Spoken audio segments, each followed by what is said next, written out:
বার্তা নিয়ে আজকে আমরা আমাদের টুর্নামেন্টের কাজ আমরা শুরু করব। মাঝঘন্টায় যাবেন কমরেড পলাশদা, কমরেড আহমেদ খান, রাহুল কোথায় গেল, ইন্দ্রজিৎ ঘোষ থাকবেন মাঝঘন্টায়। প্রথমেই আমরা পায়রা উড়িয়ে আজকে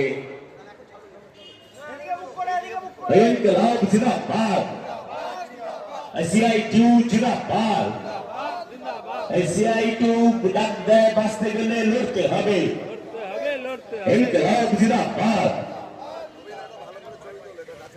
হ্যাঁ, ভালো ভালো করে চলছে। পলাশদা, আমি সবাইকে বলেছি যে কেউ হেরে গেলে ইংল্যান্ড ছেড়ে চলে যাবে না আবার। ওকে, আমরা প্রথমেই পায়রা উড়িয়ে আমরা আমাদের উদ্বোধনের কাজ শুরু করছি। ইনকলাব জিন্দাবাদ, সিআইটিউ জিন্দাবাদ।